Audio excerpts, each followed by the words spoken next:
আমার ছোটবেলায় আমার মনে আছে, আমি মাদ্রাসার থেকে আইসা বারান্দায়, বাসার বারান্দার মধ্যে বসছি, মোড়ার মধ্যে।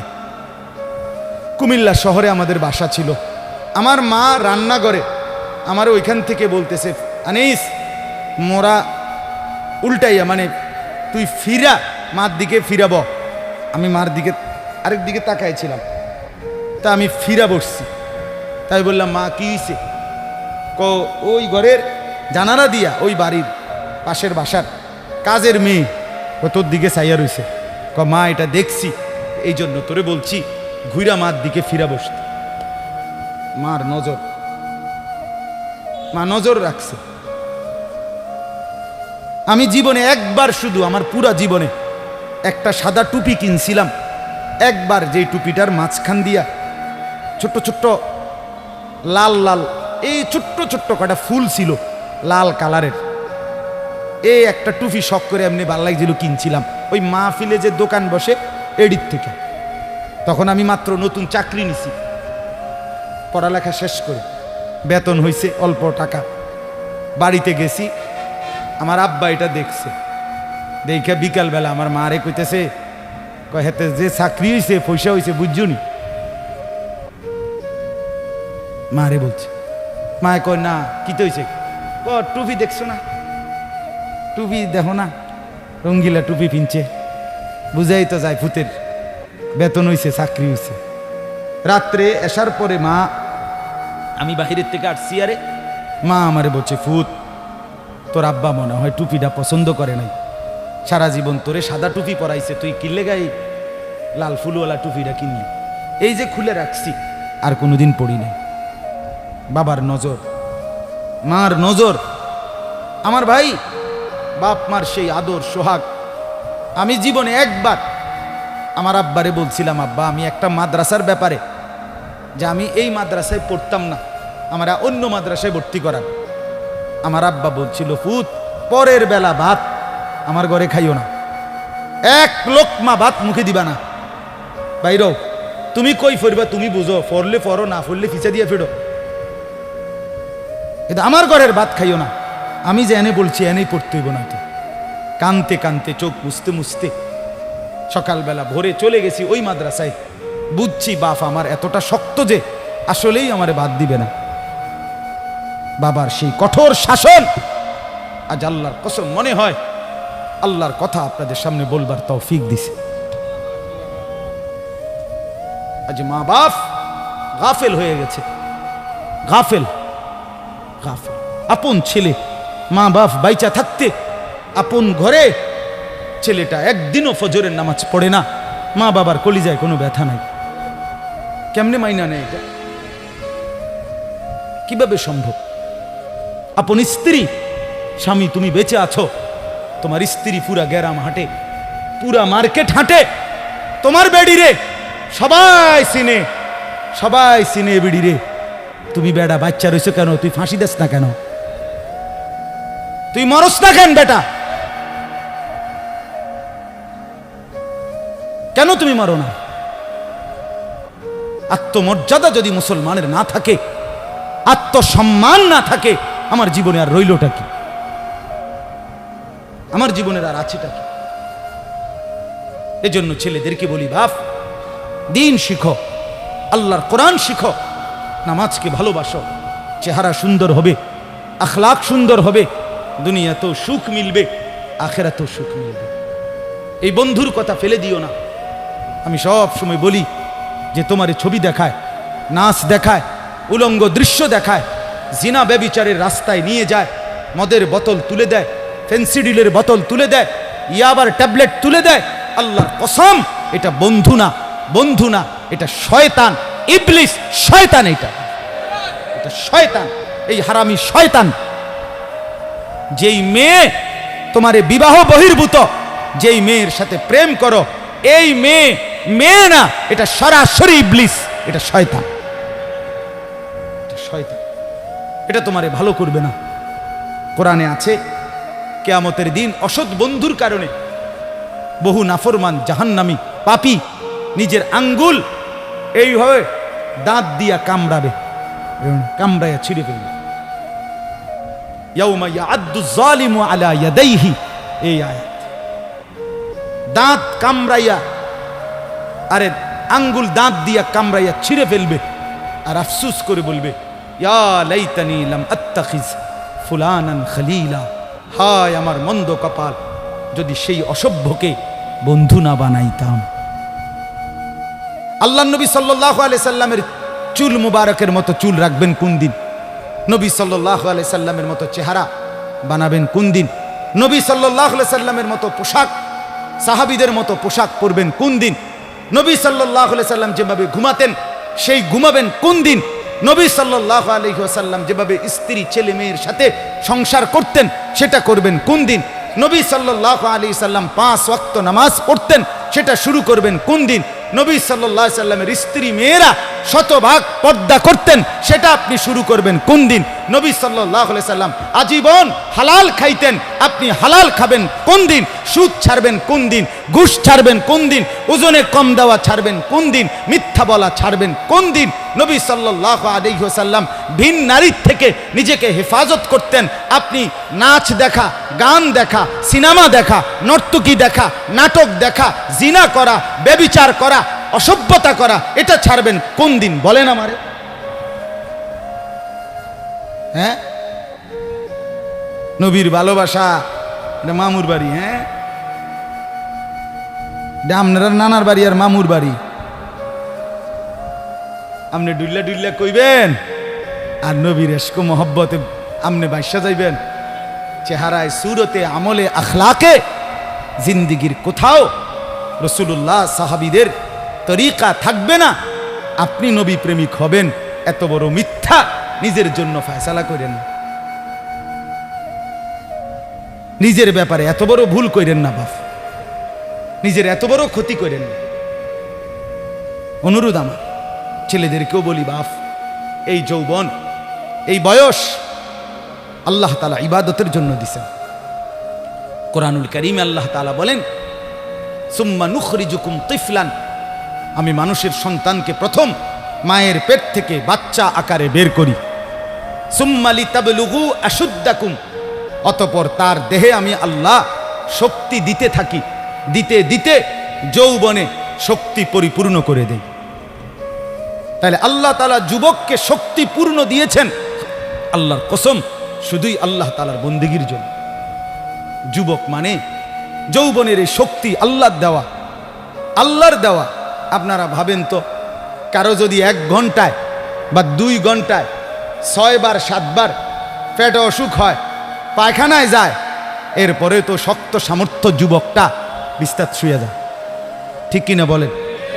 আপনি বলেন তো কেন বড়াই করছেন? আপনার কি হইছে? আপনার তো হাত খুললে গেছে, না পাও খুললে গেছে, না নাক ফুরে গেছে, কিচ্ছু তো হয় নাই। পায়খানা না বাইরিছে, দুর্গন্ধযুক্ত পায়খানা পেটের থেকে বাইরিছে।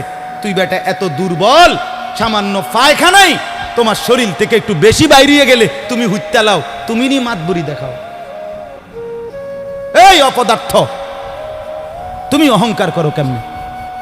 কথা বলেন, আমি বড়াই দেখাই কেমনে যে আমি সামান্য পায়খানা, এটার কাছে আমি এত দুর্বল, আমার কি বড়াই করা সাজে? তাহলে আমাদের প্রতি সেকেন্ডের সুস্থতা, আমাদের শক্তি সবল, এটা তো আল্লাহর দান। কার দেওয়া বলেন না? আল্লাহর দান। আল্লাহর দেওয়া সেই শক্তি, আল্লাহর দেওয়া সেই বল, আল্লাহর দেওয়া সেই সাহস, আল্লাহর দেওয়া সেই যৌবন আমার ভাই কেন না ফরমানের মধ্যে ব্যয় করে? কেন? আমি একটা ছোট্ট উদাহরণ দেই, এই কোরবানি সম্পর্কিত উদাহরণ, একটু মনোযোগ দিয়ে শুনেন। ওই যে যেখান থেকে কোরবানি শুরু, আদম আলাইহিস সালামের 2 ছেলে হাবিল কাবিল, জানেন না আপনারা? আমি পুরো ঘটনা বলতেছি না। তো আল্লাহ তাআলা 2 জনকে বলছে কোরবানি দিতে, এই প্রথম কোরবানি। ওয়ালিকুল্লি উম্মাতিন জাআলনা মানসাকান, এই সূরা হজ্জের মধ্যে আছে। আল্লাহ তাআলা বলেন, আমি প্রত্যেক জাতির জন্য কোরবানির হুকুম নির্ধারণ করেছি, একেবারে প্রথম থেকে, আদম আলাইহিস সালামের জামানা থেকে। তো আল্লাহ তাআলা বলেন, ওয়াতলু আলাইহিম নাবা আবনাই আদম বিল হক, হে নবী, আদমের 2 সন্তানের কোরবানির ঘটনাটা আপনি সঠিকভাবে আমার বান্দাদেরকে শুনান। কোরআনে আছে।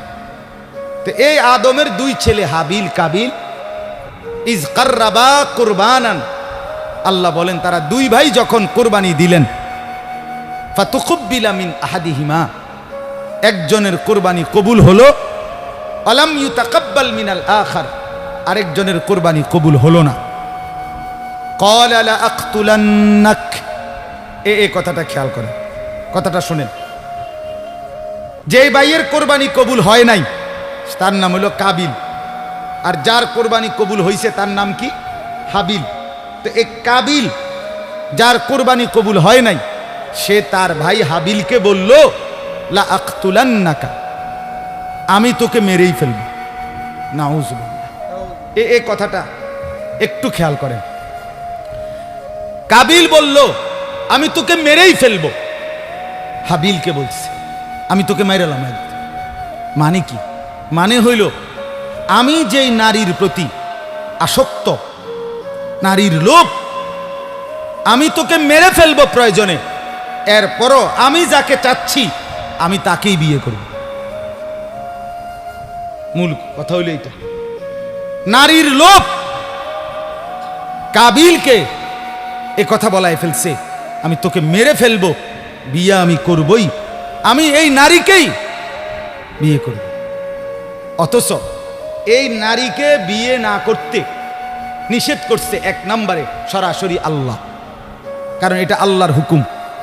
বিয়ের যেই পদ্ধতিটা আল্লাহ বলছে, কাবিল তার উল্টাটা করছে, চাচ্ছে, তাহলে এটা প্রথম কার হুকুম? দুই নাম্বার, আদম আলাইহিস সালাম উনি একজন নবী কিনা, তাহলে এটা নবীরও হুকুম।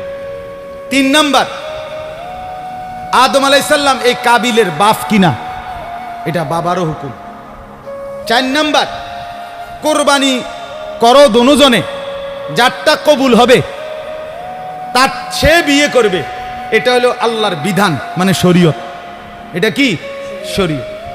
এ কাবিল এই নাফরমান নারীর লোভে সে বলল আমি আল্লাহর হুকুমও মানি না, আমি নবীর হুকুমও মানি না, আমি বাপের কথাও মানি না, আমি শরীয়তও মানি না, আমি এরই বিয়ে করি। খেয়াল করছেন? নারীর আসক্তি, নারীর লোভ, হারাম প্রেম, হারাম ভালোবাসা তারে কত জঘন্য পরিণতিতে নিয়ে গেছে।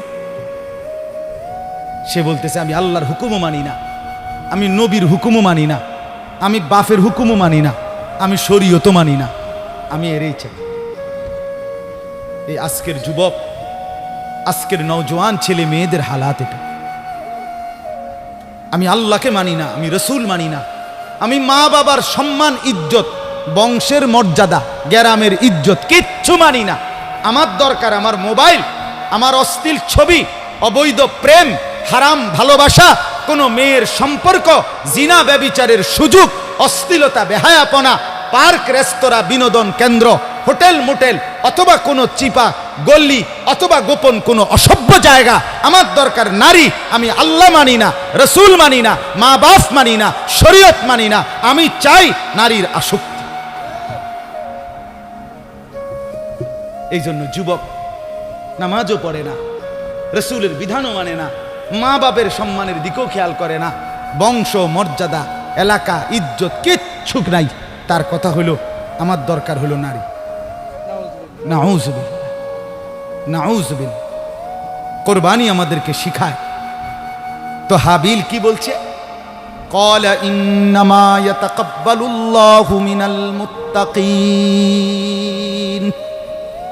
হাবিল তখন বলল কাবিলকে, ভাই তুমি আমার জীবন নিয়ে নিবা, আমি আমার জীবন দিয়ে দিচ্ছি।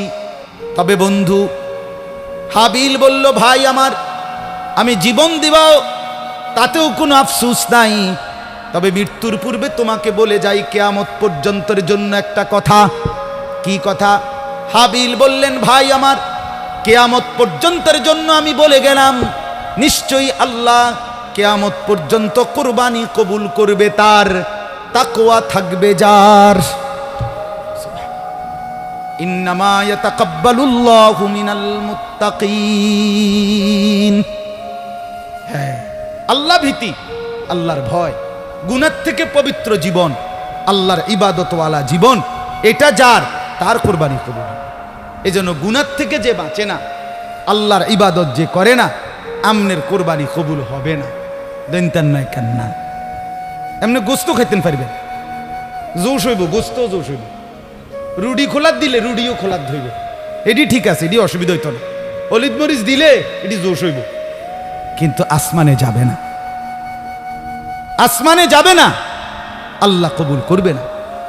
আল্লাহ কবুল করার জন্য আল্লাহ স্পষ্ট বলে দিছে, লান ইয়ানালাল্লাহা লুহুমুহা ওয়ালা দিমাউহা ওয়ালাকিন ইয়ানালুহুত তাকওয়া মিনকুম। বান্দা, গোশত আমি নেই না, রক্তও আমি নেই না, আমি শুধু তাকওয়া নেই। কি নেই? কথা বলেন না। তাকওয়া মানে গুনাহমুক্ত জিন্দেগি। তাকওয়া মানে কি? গুনাহমুক্ত জিন্দেগি। তাকওয়া মানে ইবাদত যুক্ত জিন্দেগি। গুনাহ হবে না, ইবাদত ছুটবে না। কোরবানির গরু কিনতে গিয়া আমনে জোহরও পড়লেন না, আসরও পড়লেন না, মাগরিবও পড়লেন না, এশাও পড়লেন না। কোরবানির দিন আড্ডি কোবাইতে গিয়া আমনে জোহরও পড়লেন না, আসরও পড়লেন না, মাগরিবও পড়েন না। এরপরে আমনে যদি আইয়া এই মাইকেও কন আমি আল্লাহর জন্য কোরবানি দিছি, আমরা বুঝছি না। হ্যাঁ, আমরা সিরা খাই, কথা কয় না। আমরা কি সিরা খাই? হ্যাঁ, আমরা ভাত খাই না। আমি তো এই এখনো ভাত খাই আইছি ওই মহিউদ্দিন নগর মাদ্রাসায়। রোজা ছিলাম সারাদিন, মাগরিব পইরা ভাত খাইছি। আমরা কি সিরা ভাই? যে কোরবানি করতে গিয়ে আপনার এতগুলো নামাজ ছুটে গেল, এটা তো স্পষ্ট আপনি আল্লাহর জন্য কোরবানি দেন নাই। আল্লাহর জন্য কোরবানি দিলে নামাজ ছুটে কেন? কোরআন স্পষ্ট আছে। এই আয়াত আমি পড়ছি, এই দেখেন আল্লাহ তাআলা বলেন, ওয়াল বুদনা জাআলনাহা লাকুম মিন শাআইরিল্লাহ। এই তরজমা বললেই আমার কথা শেষ। রাত বেশি হওয়াতে আমি লম্বা করলাম না, আমার ইচ্ছা ছিল লম্বা বলার। আল্লাহ তাআলা বলেন, ওয়াল বুদনা জাআলনাহা লাকুম মিন শাআইরিল্লাহ। কোরবানির জন্য যে প্রাণীগুলো নির্ধারণ করা হয়, কোরবানির জন্য যখন কোনো প্রাণীকে নির্ধারণ করা হয়, উট, গরু, ভেড়া, বকরি, দুম্বা, মহিষ ইত্যাদি, আল্লাহ তাআলা বলেন ওইগুলো সাথে সাথে আমি আল্লাহর নিদর্শন হয়ে যায়। মিন শাআইরিল্লাহ। কোরবানির নির্ধারণকৃত প্রাণী আমার নিদর্শন, মানে আমার। যখনই বান্দা ফয়সালা করে গরুটা কোরবানি দেব, এই ছাগলটা কোরবানি দেব, আল্লাহ তাআলা বলেন সাথে সাথে সেটা আমি আমার করে নেই, আমার জন্য নিয়ে নেই। শাআইরিল্লাহ, আল্লাহর নিদর্শন। আল্লাহর নিদর্শন আমার ভাই, মসজিদ আল্লাহর নিদর্শন, তাফসীরের মধ্যে আছে। মাদ্রাসা আল্লাহর নিদর্শন, কাবা ঘর আল্লাহর নিদর্শন, এই কোরআনুল কারীম আল্লাহর নিদর্শন। আমাদের প্রিয় নবী সাল্লাল্লাহু আলাইহি ওয়াসাল্লামের 23 বছরের পুরা জিন্দেগি, সমস্ত কথা, সুন্নত, আমল সবগুলো আল্লাহর নিদর্শন। যেমন এই তাসবিহ আল্লাহর নিদর্শন, মিসওয়াক আল্লাহর নিদর্শন, দাড়ি আল্লাহর নিদর্শন, টুপি আল্লাহর নিদর্শন, পায়জামা পাঞ্জাবি আল্লাহর নিদর্শন, নামাজের মুসল্লা আল্লাহর নিদর্শন, মেহরাব আল্লাহর নিদর্শন, মিম্বর আল্লাহর নিদর্শন। মানে যত কিছু দেখলে বোঝা যায় এগুলো ইসলামের, এই সবগুলো আল্লাহর নিদর্শন। কথা বুঝছেন না? আহলুল্লাহ যারা, আল্লাহর নেক বান্দা যারা, নামাজি, মুত্তাকি, ফরহেজগার, এমন প্রত্যেকটা মানুষ আল্লাহর নিদর্শন। প্রতিটা নেককার, প্রত্যেকটা আলেম, খোদার কসম, হাফেজ, আলেম সরাসরি আল্লাহর নিদর্শন, আল্লাহর নিদর্শন। হ্যাঁ, ঠিক কোরবানির প্রাণীগুলোও আল্লাহর নিদর্শন।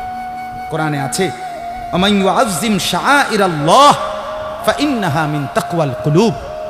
আল্লাহর নিদর্শনকে যে সম্মান করবে, আল্লাহ বলেন, আমি আল্লাহ বললাম তার অন্তরে তাকওয়া আছে, এটা প্রমাণ বহন করবে। এটাই তার অন্তরে তাকওয়ার প্রমাণ, লোকটা মুত্তাকি, এটার প্রমাণ। এজন্য ফাঁকে বলে রাখি, মাদ্রাসাকে ভালোবাসা এই কারণে যে এখানে আল্লাহর কোরআন পড়ানো হয়, এখানে রসুলের সুন্নাহ পড়ানো হয়, এখানে সন্তানকে হাফেজে কোরআন বানানো হয়। আল্লাহর কসম, এটা আল্লাহর নিদর্শন।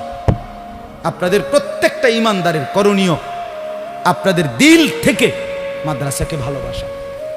এই জন্য আমার অনুরোধ মাদ্রাসাকে আমি সব সময় বলি, আমার শায়েখ বলছে, আল্লামা মুফতি মুশতাকুন নবী